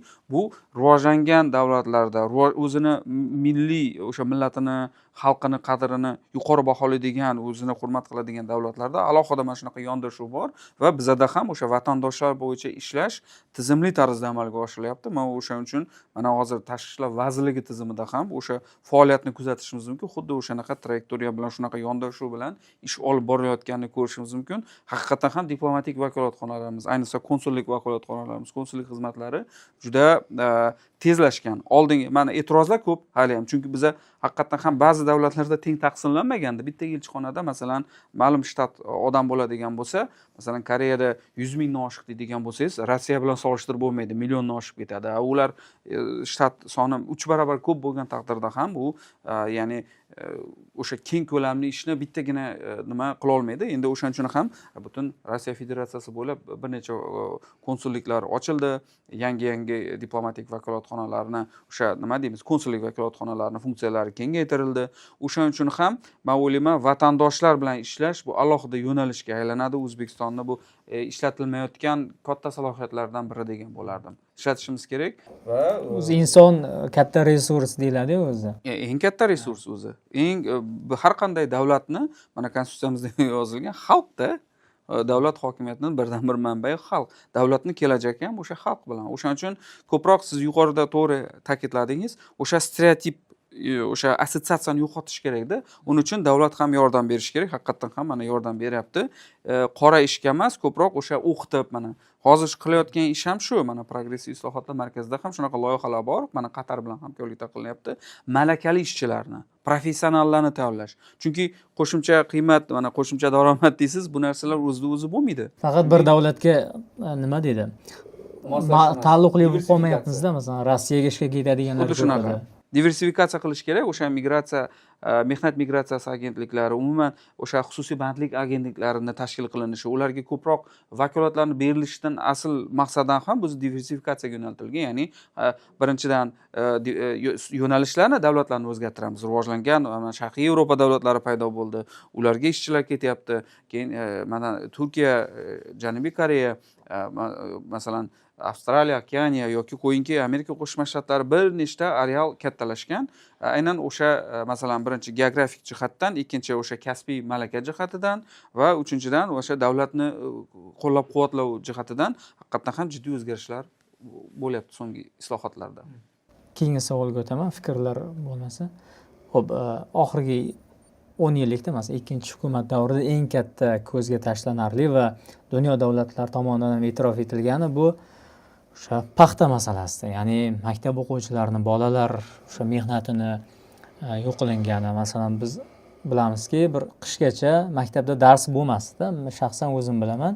Bu nimaga bunaqa bo'lishini ham bir o'ylab ko'rmaganmiz. Keyinchalik bildikki, lekin biz paxtaga chiqmagan avlodmiz. Bizga kelib to'xtagan. Va tabiiyki maktabda o'qituvchilar bo'lmasdi. Hozir bu ochilishga ham yordam berdi-da, mana shu jarayonlarni tugatish. Shu haqida gaplashsak. Baribir ta'lim sohasidagi insonsizlar, buni ichkaridan bilgansizlar, shu haqida gaplashsak. Endi hozir aytib o'tildi, O'zbekiston ma'lum bir obyektiv va subyektiv sabablarga ko'ra yopiq davlat bo'ldi. Iqtisodiy diversifikatsiyamiz to'xtab qoldi. Ya'ni daromad keladigan sanoat va iqtisod sohalarida qishloq xo'jaligi asosiy ustuvor yo'nalish bo'lib qoldi. Va bu borada asosiy eksport mahsulotimiz paxta bo'lib qoldi. Nimaga paxta deydigan bo'lsangiz, paxta aynimaydi, chirimaydi, bitta joyda saqlash mumkin va yopiq davlat uchun mana shunday mahsulotlar kerak edi. Yani boshqa mahsulotlarni saqlab turish qiyin. Bu ma'nan eskiradi. Masalan, sanoat mahsuloti bo'lsa, uni shunaqasi qo'yiladi unga. Paxta esa paxta punktlarida yillab ham turishi mumkin, zavodlarda ham turishi mumkin-da. Mana shunaqangi bir boya aytib o'tdim-ku, bitta noto'g'ri qaror boshqa noto'g'ri qarorlarni vujudga keltiradi-da. O'sha paytda asosiy tayanch anaqa qishloq xo'jaligida paxta bo'lib qolgan edi va bu paxtani terib olish uchun qisqa muddat bor. Yetishtirish va unaqa qilish uchun hamma yoqda paxta bo'lardi. Paxta bo'lsa, bozorlar ham yopilardi. Deyarli o'sha to'ylar ham o'tkazilmasdi. Hamma yoqda paxta, o'sha yil bo'lsa, paxta 2010, 2011, 2012 bo'lardi. Hamma safarbarlik bo'lardi. Qaysi davlat tashkilotiga borsangiz, paxta paytida bormasangiz ham bo'lardi o'zi. Chunki bari ishingiz bitmasdi. Uni rahbarigacha hamma avtobusga solinib, qaysidir bitta hududda paxtaga chiqib ketardi. Bu hech kim ishini qilmayapti. Hayot tarziga aylanib qoluvdi. Va bu hozir aytib o'tgandek, buning sabablari ham bor. Ya'ni yopiq davlat uchun qiyin, masalan, turli xil diversifikatsiya qilish. Va mana shu diversifikatsiya natijasida keyinchalik bu paxta asosiy boylikka aylanib qolgandan keyin buni terib olish, buni yetishtirish va boshqa narsalarga butun hamma jalb qilinadigan bo'ldi. Va bu joyda majburiy mehnat degan masala an'anaga aylanib qoldi. Ya'ni siz bankirmisiz, bankingizni yig'ishtiring, yoping kassangizni, boshqasini qilingda, boring, paxta tering. Bu ham majburiy mehnat. Faqat bolalar mehnati emas bu yerda. Istalgan sohada bu narsa bo'ldi. Endi ta'lim bitta joyda yig'iladigan tayyor guruh. Uni esa jalb qilish oson bo'lganligi uchun maktab ta'limi, oliy ta'limda bu ommaviy bo'lib ketib qoldi. Talaba qabul qilinadi o'qishga. Birinchi kun bilimlar kuniga boradi, mustaqillik kuni nishonlanadi. 3-sentyabrdan dalaga. Shu bilan noyabrda qaytib keladi. Keyin bir oyda o'zlashtiradi, bo'lmasam shu bilan ketadi. Va bu 4 yil davomidagi bir o'ziga xos an'anaga aylanib qoluvdi va shu narsadan voz kechish uchun siyosiy iroda kerak edi. Bu bilasizmi, faqatgina nima deydi, bitta qaror bilan, bitta bekor qilinsin bilan bo'lmaydi-da. Xo'p, bekor qilindi. Paxta masalasi uchinchi masalaga o'tdi. O'rniga nima? Hali yo'q edi bizda. 2016-yil shu qarorga kelinganda, ya'ni paxta masalasi majburiy mehnatdan voz kechilganda ikkita ish qilingan asosiy 16-yilda. Bittasi majburiy mehnat va ikkinchisi kambag'allikning tan olinishi. O'zbekistonda kambag'al bor deb aytib bo'lmas edi oldin. Kambag'allik tan olindi. Bu bo'yicha vazirlik tashkil qilindi, kambag'allikka qarshi kurash va paxta siyosati tugatildi. Ya'ni umuman majburiy mehnat masalasi tugatildi. Hamma o'zining ishini qilsin. O'zining ishini qilmagan davlatda rivojlanish ham bo'lmaydi. Hamma bitta ish qilsa. Unda nimaga har xil mutaxassis chiqaramiz?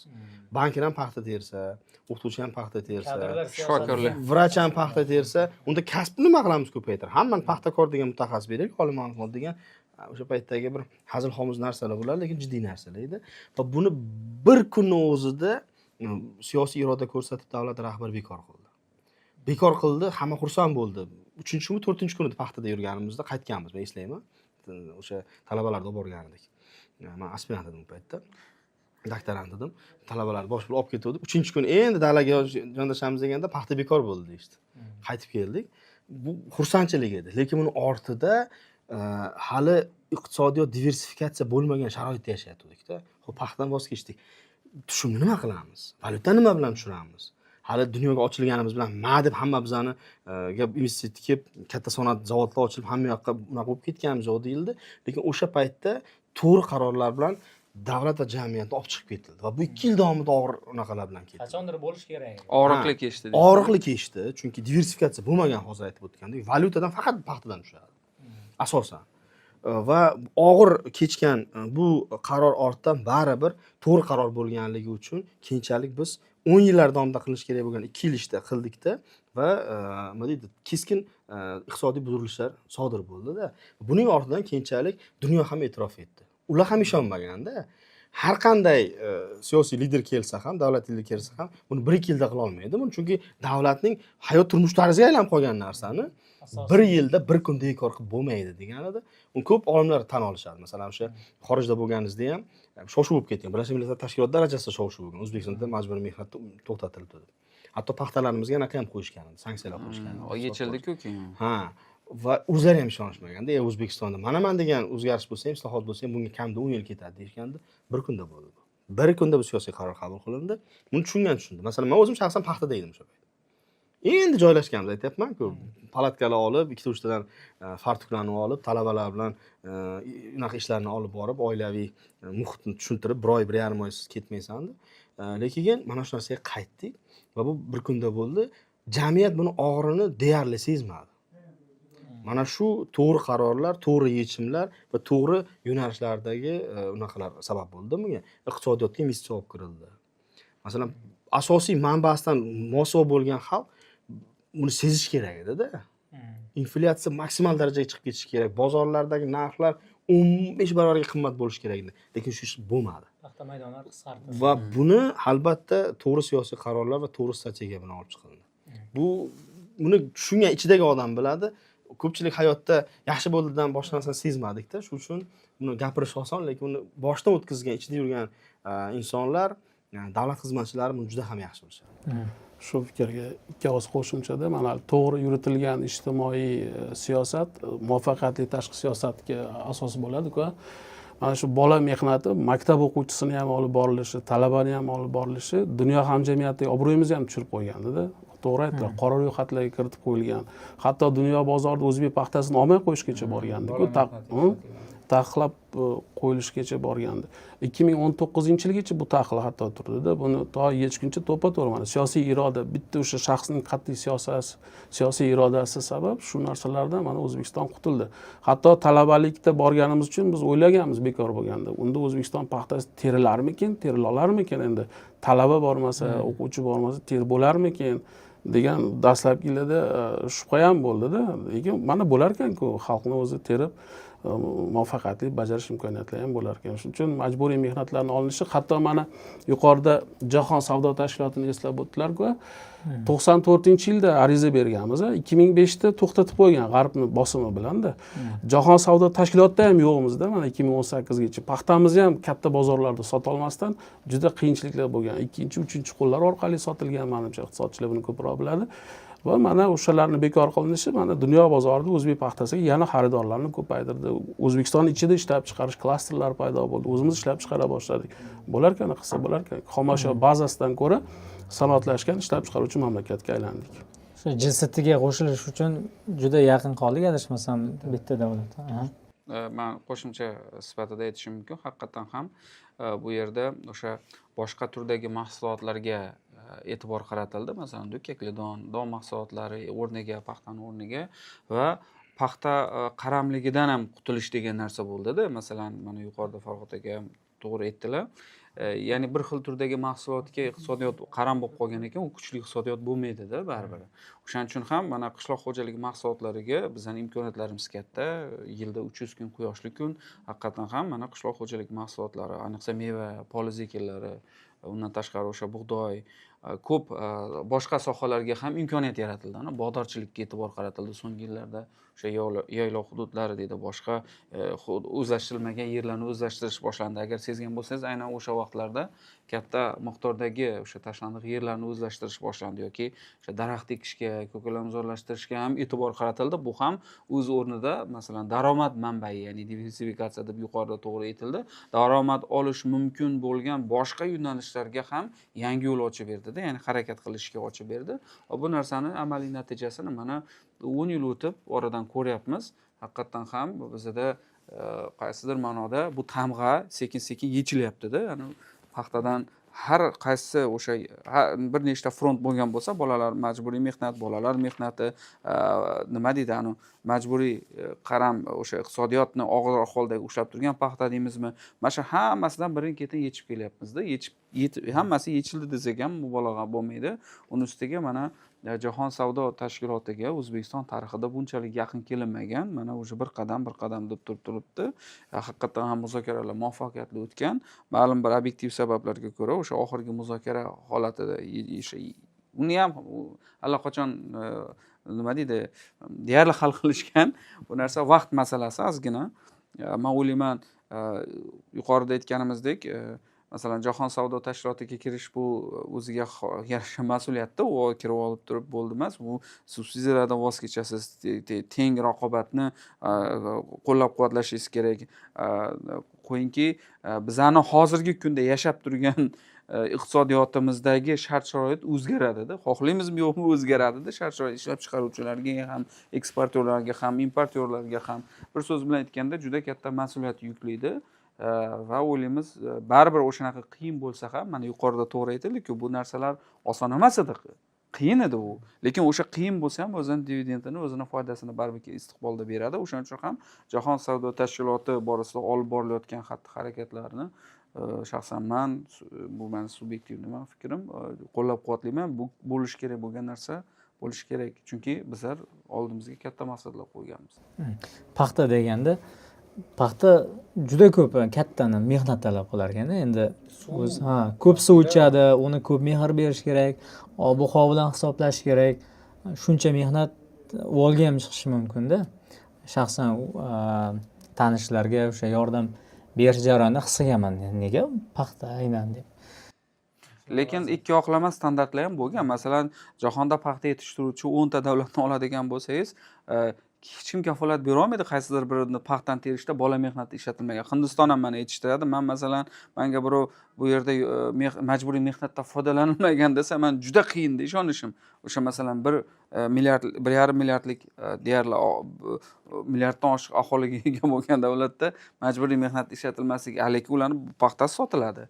Qanaqa qilib o'sha bular aytganidek ikkinchi, uchinchi qo'l qilib, xor bo'lib, men bu unga yugur, bunga yugur qilib sotilganda, bu ham aslini olganda ikki oqlama standart ishlashida. Masalan, Amerika Qo'shma Shtatlari yoki boshqa Xitoy kabi paxta yetishtiruvchilar, ular ham katta raqobatchi hisoblanadi.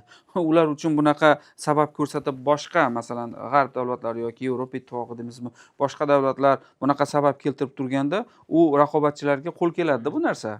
Juda ham yaxshi. Siyosiy bosim sifatida foydalanadi. Xuddi har kim o'zi uchun richak sifatida foydalanadi. Kofe plantatsiyalarida, masalan, Janubiy Amerikada hamma kattalar ishlamaydi, masalan, shu yerda. Bu to'g'ri, buni hech kim oqlamaydi, lekin bu masalani hal qilish uchun yordam berish o'rniga qandaydir ro'yxatga kiritish va masalan qiyinlashtirish o'sha paytda haqiqatan ikki tomonlama standartlarni anglatardida. Bu muammoni biz tan olib turibmiz. Aytdim-ku, mana ikkita ish qilindi mana. Majburiy mehnat tan olindi O'zbekistonda borligi va shunga qarshi kurash boshlandi. Biz uni kambag'allikka ham dasha. Ikkinchisi kambag'allik. Kambag'al bor deb bo'lmas edi. Bironta statistikada O'zbekistonda mana shu kambag'al deb ochiq aytilmas edi. Va bu nafaqat ochiqlandi, balkim bu reja qo'yildi. Kambag'allikni qisqartirish, mana 7% gacha tushirish, 6% ga tushirish maqsadlari qo'yildi. Va o'sha boya aytdim-ku, geosiyosiy ambitsiyalar baribir o'sha katta davlatlarning xolis bo'lishidan chetda olib qoldida, baribir xolis bo'lish olmadi o'sha payt. O'zbekiston shu muammolarni aytyapti ekan, kel shuni qilaylik deb. Masalan, irqiy muammolar eng demokratik davlatlarda ham bor. Nimaga ular qora ro'yxatda emas? Masalan, bitta politsiyachi qora tanli odamni o'ldirib qo'ygan holatda ko'p bo'ladi. Sportda ham mana shiorlarda rasizmga qarshi shiorlar osib qo'yiladi-ku, bu bejizga emasda, bu muammolar mavjud. Shu narsa, oq, qora, sariq deb markaziy Osiyoda bu boyda umuman bo'lmagan. Tarix. Diniy yoki boshqa masalalarda hamda. Lekin shunga qaramay baribir ikkita tomonlama standartlar bo'lgan. Endi bu jahon siyosati, bu reallik. Hech kim dunyoda xalqaro munosabat, jahon siyosatida hammasi silliq, qonuniy, gumanniy bo'ladi demaydi. Bu haqiqat. reallik va ochiq haqiqat va bu shuning uchun ham siyosatshunoslik degan fan bor. Siyosatchilar bor shuning uchun ham. Bir vaqtlar to'g'ri bizni ham yopib qo'yishgan edi. Siyosatshunos politologiyani. Dunyodan yopib qo'ydik. Siyosat, tashqi siyosat, ichki siyosat haqida gapirish mumkin emas edi. Unda siyosatshunos kerak degan gap ham bo'ldi. 2012-yilda o'zim eslayman, aspiranturaga siyosatshunoslik bo'yicha kirganman. Aspiranturaga xalqaro munosabatlar yo'q. Hozir jurnalistikada ham ochildi bu yo'nalish. Boshqa yo'nalish. Siyosatshunoslikda ham mana meditsinani yo'nalishi bo'lganda, quloq, ko'z, oshqozon boshqa siyosatshunoslikda ham yo'nalishlari bor-da. Ijtimoiy siyosat bor, ekosiyosat bor. Uni ham keyinchalik ixtisosliklarga yo'naltirib rivojlantirish kerak bo'lgan edi. Chunki ular prognoz qiladi. Ular jarayonni siyosiy tahlilini beradi. Muammolarni ko'rsatadigan asosiysi. Shuning uchun ham mana shu 16-17-yildagi ochiqlik davrida shu narsalar qayta rivojlantirildi. Siyosatshunoslik institutlari tashkil etildi. Siyosiy tahlil institutlari tashkil etildi. Bu albatta Tahliliy platformalarni ayting, bunaqa tasavvur qilarmi? Men aqlimga sig'maydi. masalan kimgadir mikrofon tutqizsangiz, gapirmasdan. istalgan mavzuda, masalan, bog'dorchilik haqida yo men siyosatga aralashtirma deb. Mikrofonda gapirsang bu siyosat bo'lavermaydi. Siyosatga aralashgan bo'lmaysan, fikringni beryapsan, yo deyiladi. Bugun esa siyosiy mavzularni muhokama qilyapmiz. Bu siyosatshunos o'laroq aytaman, bu juda katta bir. Odamlarda erkin fikr bildirish, ya'ni ilm olish, bir tanqidiy fikrlashga ham to'sqinlik qiladi-da bu baribir senzura. Ya'ni jamiyat orqaga qarab ketavergandan keyin bu umumiy iqtisodga, jamiyatga ham ta'sir qiladi. Shuning uchun hozirgi davrda aynan dunyoda bir talab-toplar bo'layotgan paytda mustaqillik degan ne'mat bu juda katta narsa va buni nima deydi, yanada mustahkamlash har qachongidan muhim va shu jarayonlar ketyapti. Demak, tugatsak bo'ladi. Endi 35 yillik bu katta muddat biz siyosiy jarayonlarga, tashqi siyosatga, muhim nuqtalarga to'xtalishga harakat qildik, bir portret chizishga harakat qildik. Rahmat, salomat bo'ling. Fikrlaringizni izohlarda qoldiring. Keyingi tahlillerimizda ko'rishguncha.